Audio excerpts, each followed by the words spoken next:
Hi everybody, welcome to the very first episode of the Knit Monkey podcast. Hello!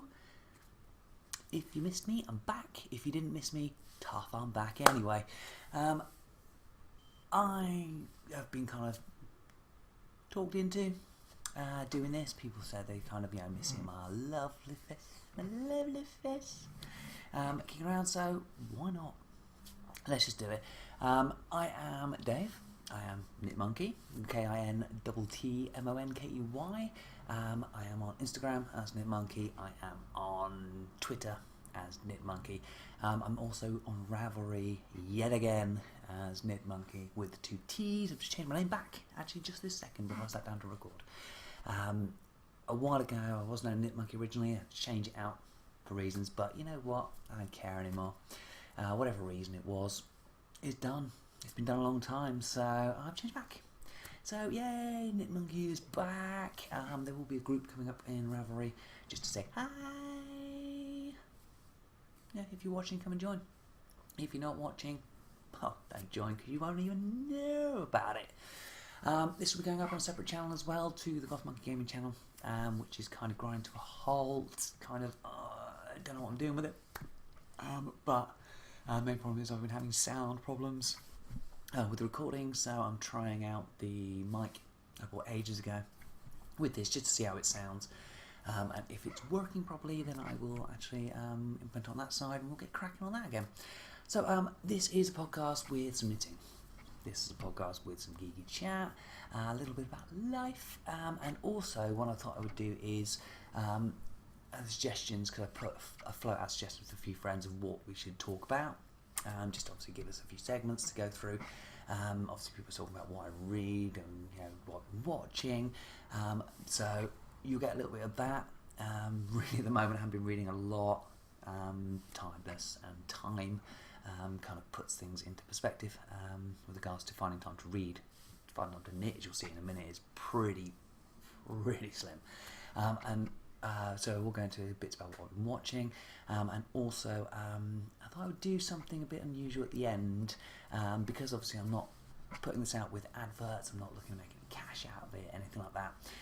What I'm going to do at the end of each episode is pick a song from my vast array of weirdness that I listen to, tell you a little bit about it, and then pop the video on the end so you guys can get an appreciation from it. Now what I'm going to do with that as well is I don't just want to do it myself, so when I set up the Ravelry group, which will be pretty shortly, I'll put a thread in there as well, so if anyone has a song they really like for any particular reason, whether it's significant to them, whether it's just something completely unusual, or whether it's just something that they can't do without, let me know and we'll get it featured.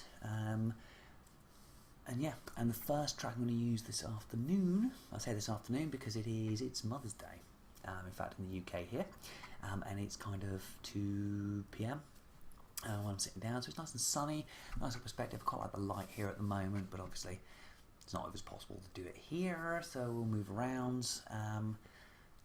The song I've kind of picked is something that's completely unusual for me, not the sort of style you would expect from my normal punky, rocky background. So I have decided to sit down and just do it on the cuff. I am clad in my Star Wars t-shirt. I was bought by the lovely Sally, Pink Hair Girl, as part of a little swappy package I got from her. So first of all then, we will go through the knitting side of what I've been doing. The last time I appeared anywhere was on Goth Art Creations podcast, episode 4. And at that point I was working on a pair of blue stripy sock things. They've been finished a long time now. They've been worn, in fact they were worn to work yesterday, so I ain't going to show you them right now. I might show them at a later date, because if I bring them in, the likelihood is they'll render me unconscious, because when you are on your feet all night wearing like steel toe cap safety boots, they get a little bit wary, a little bit kind of keep them at arm's distance. So first of all then, this is what I'm working on at the moment. It is just another simple toe-up sock using Judy's Magic Cast On. You see, I've decided that it will no longer be Judy's Evil Cast On. It will be now henceforth referred to as Judy's Magic Cast On. I'm trying a new start. Which means I might actually start referring to those people who live in the lovely United States as Americans as opposed to colonists, but do not quote me on that because it may happen from time to time. I'm also on the lookout at the moment for a co-host. Obviously, things being as they are, Tom has remained with Neve, so he will no longer be able to appear, I'm afraid, but I am auditioning. And what I will do is, in the next episode or the episode after that, I'll show you their audition tapes, and then obviously we'll work on which one we want to have. You know, it needs a certain, I need to bond, I need to have a rapport. I don't want anyone who, any of these fluffy toys that are going to be really dull and not say anything. They need psychic hats and stuff. Okay, so this is a toe-up sock using Judy's Magic Cast On. It's 64 stitches to make it kind of big enough for my clubby feet. And this is using Tracking XXL, which is this, and that is in colour 422. 422. It's all right. I quite like knitting with it. It's a little bit rough. I'm hoping it'll soften up when it's washed. Once it's finished, but it's good. Now, literally, this is what I've got. Actually, no, that's not true. I do have another project on the needles at the moment, which will be kind of kept under wraps at the moment because it's something I'm playing with. It's only on acrylic at the moment. It's not on the yarn that I picked for it, but I'll show you the yarn I have picked from there. And everyone knows my fascination with toys, per se. I love toy patterns. I think they're great. I think the construction is brilliant. So I was just playing with an idea of just, okay, let's start here and see where we end up, and try and just do something on the cuff. No, off the cuff, why not? Let's just make something up as we go along and see what happens, and if it's any good, great. And if it's not, then I'll just pretend it's great, say I love it, and try and convince you otherwise until someone goes, that's the worst thing ever. But that's your opinion. I might love it. So what else to tell you at the moment? As I said, I don't really have much knitting time at the moment. So you may be aware. Sorry, there's people walking past the door which keeps distracting my attention, which is kind of out the window. It's just here, just there. I am currently still working for Amazon as shift manager out there. Well, shift manager for an on-site recruiter. The Amazon site in Exeter. Nights, long nights, long nights. So it means that by the time I get back, either if I'm running out of the girls, I've got other stuff to do. By the time I get back, all I want to do is just crawl into my darkened pit and sleep for a few hours, and then I get up, eat and go to work. That's kind of my existence at the moment. But it doesn't leave a lot of time for knitting. I do take this onto site every so often, and occasionally I'll do a couple of rounds. But I don't really get much time to do it. But I'm hoping to try and make myself some more designated time to do it. And hopefully the podcast will force me to do something, because the one thing you don't want to do is tune in and just see me knitting on these socks every week. That's what we're doing. So it's kind of it's a self-help. It's going to be good. But the one thing that has happened in the last few weeks is someone had a birthday. That someone being me, to be honest. I turned 41. Yay! I don't look a day over 60, but I turned 41. So I've got some presents and stuff, some craft-related presents to show you. And also, about 3 or 4 weeks before that, I went to a show in Exeter as well. So I've got some bits and pieces to show you from that. So I am going to run through in order. So I'll show you the birthday stuff first, because birthdays are always cool. And when you get quirky, birthday stuff is perfect. And the first one I'm going to show you actually isn't even knitting; it's a cross stitch. You may be aware that I have learned how to cross stitch. I just don't do it really, to be honest. But I've been given the impetus to do so by the presentation of an amazing cross stitch kit by Gothards, Ellie, and it is from the Stitch Ring on Etsy. Now I don't know if they're definitely called the Stitch Ring. I did try and look them up, but I haven't opened it yet. because what I don't want to do is open it and lose all the stuff that's in it before I even get around to starting it. But it comes with Ada, the yarn you need, a needle, pattern and instructions, and it's a full kit. And to be honest, it's just the most me thing ever, because it's a Death Star. Look at it. It's amazing. It's absolutely brilliant. And apparently, there are a few kicking around on there, and a couple that Ellie was hinting at she may have actually got me for the future. So yay, cross stitch kit. But there's the thing there. It says the Stitchering on Etsy, and they've obviously got an Instagram account and a Twitter account. So I will have a look, and if I can find the full address, I will stick it in the show notes when I actually get around to doing them. The second thing I got for my birthday was a little box of stuff, which is really, really useful to me. With my particular quirk, because Ellie also gave me some little eye things. Now, weirdly, I'm kind of having a look at them and going, something not right about them. And what it looks like is it's the eyes, but I don't know how they quite work, whether they need backs or not, because they don't seem to have them in here. So unless they're in a bag upstairs, where I had these and I haven't picked them up, it's fine. But they make a great rattling noise. See, I don't worry about crinkling. I also don't do about rattling. So I got some eyes as well from them, and finally, something that actually really impressed me, because I didn't know anything about this. But there's someone I'm friendly with on Instagram who had a pattern published a while ago. And most people will know who she is anyway by now, because her podcast is, it's cool. She's like, a really chilled out, really funny, lovely girl. Just squirted her first sprog out fairly recently, and was living in the Middle East somewhere, and now is residing in New York. So the magazine that I got, or magazine or book, is called Rib. That's a proper manly name, and look at that dude on the cover. Look at him.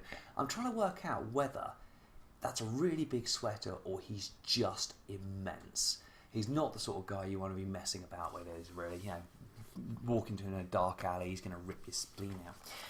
But this was the final present from Ellie for my birthday. It's a collection of guys' patterns.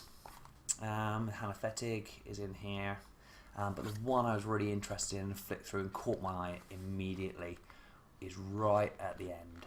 But I will show you the promo picture in the middle, because it won't show you anything. It's called the Metropolitan Hat. And that's it there. And it is by the very lovely Mina Phillip, who is awesome. I've had a look through the pattern. It's not overly complicated, so I'm kind of interested to do it. So I may actually cast that one on as well.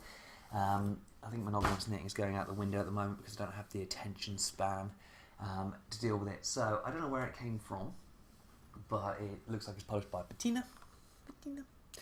And this is issue number 1. So hopefully it'll catch on, because there's a few bits and pieces in here about why guys knit and all that stuff. But if that's the way people have to look at it as to why guys knit, apart from the fact that we have arms and we can technically do it, it's fine. But I know, obviously, in the big scheme of things, male knitters are in the minority. In fact, when I was talking about it at work, and I think I've been open and honest about how geeky I am and this sort of thing, and I was talking about knitting to one of the guys I work with, and he was completely just blown away by it, because he's from Romania, and all he's ever known is like his grandmother and his mother, and his wife actually knit, and they knit just intricate stuff. That's kind of what they do. I think it's because it's been cold after the year, but he never even considered doing it, and actually he's gone to his wife now and kind of said, show me about it. So he's not looking to pick up the needles, but he is getting more interested, because she's getting more interested. So that's kind of cool. That kind of works for me. So that's that. Now, as well as about 4 weeks before my birthday, I went to Craft for Crafters, myself and Ellie took Kira with us to have a look, and I bumped into some people up there who I hadn't seen for a while, which was great. Kaz is 63 on Instagram was there. I'd only ever seen one picture of her, and she kind of popped up behind us while we were looking in the stall, and it was like, hey, hello. And also I saw Shelley as well, who was an old friend. We've known her for quite a while. And I had the opportunity as well to see the lovely Sarah from Sarah's Texture Crafts again. I didn't want to do anything camera-y because, well, it was early in the morning and I looked like cack. But I did buy something from her. In fact, this is what's going to be the pattern I've been playing with. It's going to be made out of this in the end. And this is one of her Aaron's, Superwash Aaron's. It's 100% BFL, and it's called Thunder. And it is awesome. It caught my eye when I saw it straight away. But I just kind of wandered around and then went straight back and bought it. So this is, Sarah's Texture Crafts. There's her little label here at the back with the contact details on the bottom, but I will link them in the show notes. But it's great, it's squishy, it's so squishy, and she's lovely as well. It was nice to kind of catch up with her and her other half. We're both manning the store. Yeah, it's cool, it's nice to meet these people, and kind of would like to go to more, but constraints have been as constraints have been. While I was there as well, I actually bought myself, for the first time in ages, some needles.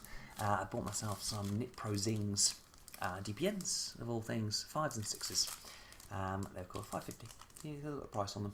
But I can't remember what the name of the company was I bought it from, but it was like a generic shop one, as opposed to an independent person or anything like that. And finally, the last thing I bought as well was this as well. Now this is kind of, there's a thematic thing going on here. But this is hopefully I'm going to use for Mina's hat. This Crazy Zalba ball. It's coloured 2100, and that's 420 metres, 420 metres for 100 grams. And it's all these greys and kind of specky and stuff.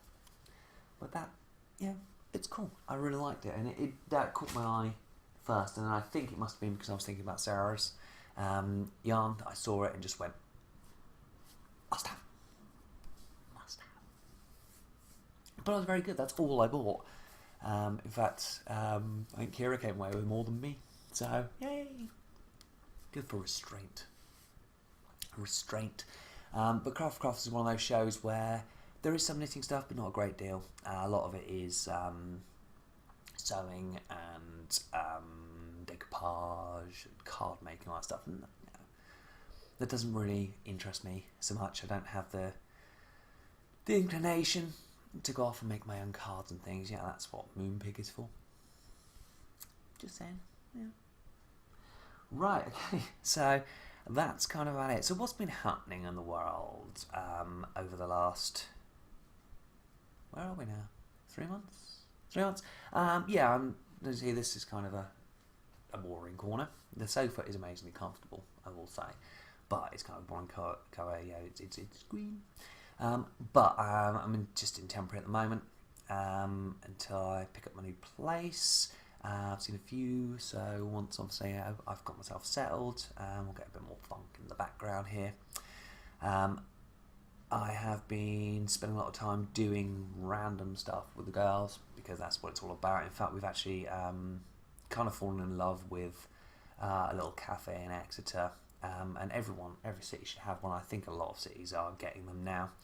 It's called Board, and the idea is you go in, you pay like a couple of quid for a table, effectively, before you even order anything, and they have like 300 board games that are just available for rent and as part of that cost to play. So myself and Neve, Kim and Kira have been...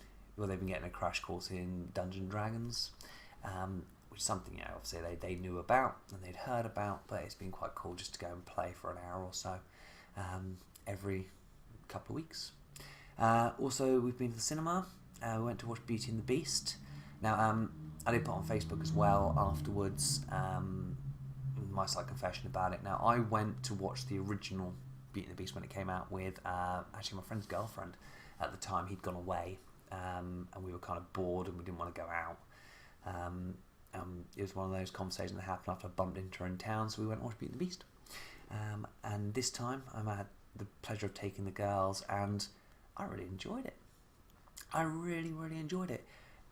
I have issues, as you do with every film, especially when you like the first one so much. But the issues are very minor. But the best thing in the film, by far, is Luke Evans. He's amazing. His Gaston is brilliant. He is... In the original film, he just comes across as a complete douche, to be fair. But in this one, he is still douchey, but he's also... He is the bad guy. And he has a moment where you just think, yeah, okay, you've got that about you. Because up until then, he's kind of, just a bit arrogant and self-serving. But there is a moment where they alter and have added an extra little scene in, which just brings his despicableness to a head, which is really quite cool. And the ending, obviously, slightly different, but it works. It works really well. Emma Watson's great. She's got a great singing voice. Ewan McGregor's French accent is kind of annoying at times, but yeah, he's cool. He's pretty good. And Ian McKellen, obviously, is Ian McKellen. They do. But I will say this: in the original cartoon, I mean the all the kind of household implements are all kind of they're kind of cutesy and they mill about and they're kind of fun. Chip in the live action film is one of the scariest things ever committed to celluloid. He is properly unsettling. There is just something about the way he is animated that makes him look like he's going to eat your face. So be warned. Sinister Chip. Other than that, the other film I have seen recently, which I was never going to miss, was Logan. Oh my word, what a film. What an absolute stonking film. Hugh Jackman's swan song as Wolverine. And you can't give spoilers away, but there's no way to continue with Hugh Jackman in the role. The one problem I have with that as well is the basis of the storyline is set in the future. Hugh Jackman, Logan, is an older guy. Obviously, he's got old. He still has Professor X with him. He's been looking after him. Professor X is kind of losing his mind a little bit. But even at that point, Professor X using the F word just doesn't seem, it just grates on me. Yes, be angry, yes, be everything, but he doesn't need to swear. He's Charlie, you know what I mean?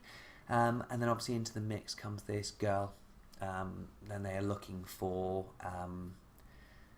a sanctuary. And that's the basic part of the story. And there are guys obviously who don't want them to get there. But it is kind of tonally, it's somewhere between like the Mariachi films and The Unforgiven. It's very dark, very plodding. The action itself, I was a bit worried because obviously they wanted to make it R-rated, obviously after the success of Deadpool, but it fits. It fits. It's not over the top. Yes, it is a little bit more graphic, but in some ways that's the way Wolverine should have always been. So we liked it. I liked it. I liked it a lot. And I haven't really watched a lot. I need to pick up Iron Fist. I haven't watched Iron Fist yet. We'll get there. Fantastic Beasts I watched. That was okay. That's all that can be said. It was okay.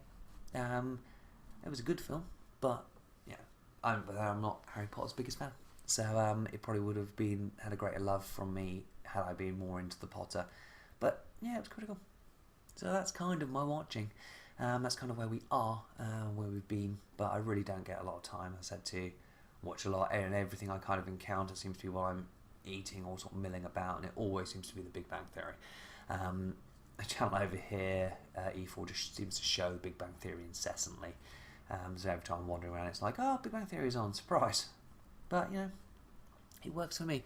I need to see if I've got any coffee left. Hang on.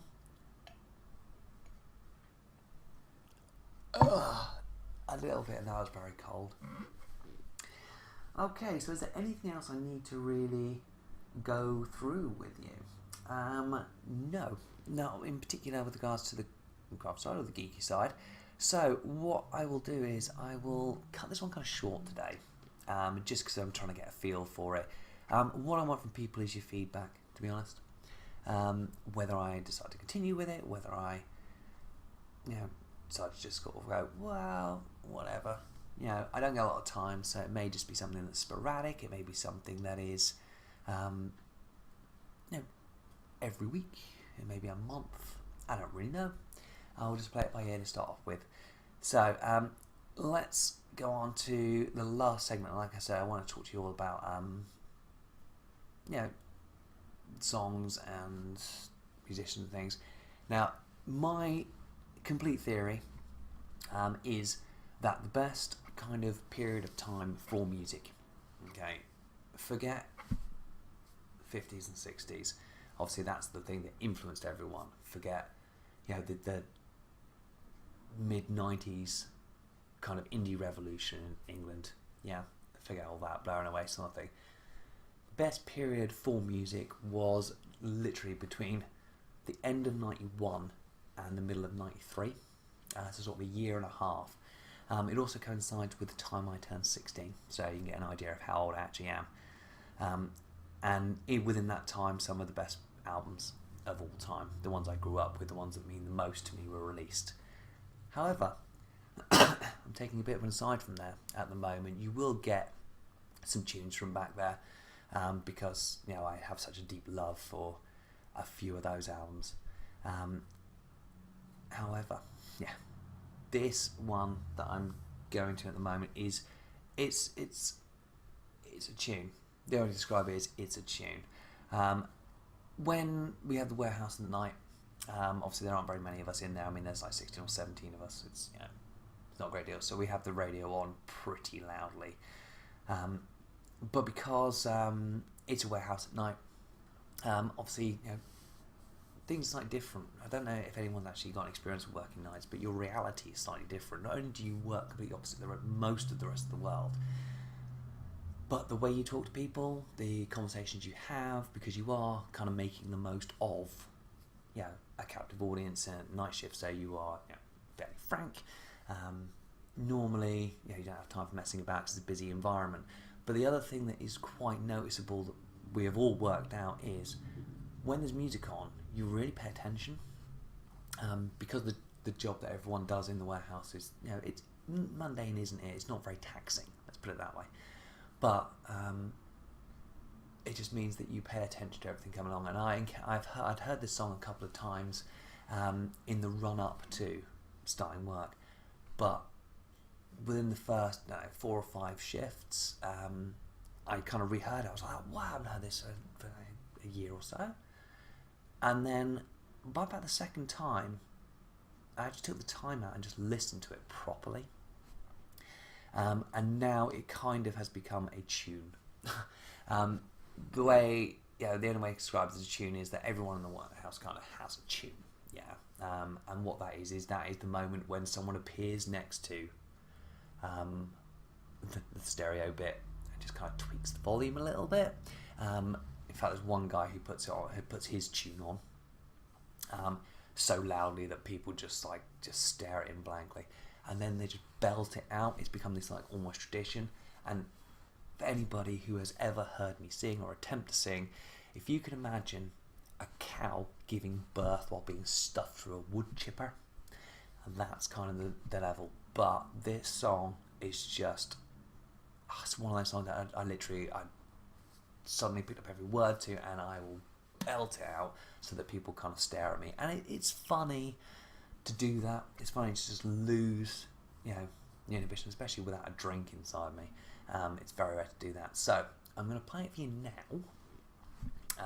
as a YouTube video. I'll pop it in at the end. Take the time and appreciate it. Listen to it once. It's fine. Let it go. But the song is stunning. It's stunning. It's not even very fast paced. It's not rocky. It's not even really poppy. It's just something. It's by a guy from Ireland. His real name is James. but he goes by the moniker of Hozier. And this is from 2014. And this is a song called Take Me to Church. And it is, yeah, I don't have words to describe how good this song is, so I will let you make up your own mind. And on that note, I will bid you a very fond farewell at the end of this first episode. I will hopefully be back shortly with another one. But if in the meantime, if anyone does want to contact me, if anyone wants to share the love, hey, it's Dave, he's awesome, go and watch him, feel free. Yeah, I love to hear from everyone anyway. So let's go back over the contact details quickly, and then I will leave you. So I am now Knitmonkey again, KNITTMONKEY, on Ravelry and Instagram and Twitter. You can contact me by email if you choose to. It's knitmonkey@gmail.com. But probably the easiest way to get hold of me is through the Ravelry messages. I check it sporadically, so if there's anything important, message me somewhere else. But as it stands, just drop me a line somewhere. And come and join the group when it is set up. I will let everyone know on Instagram from there.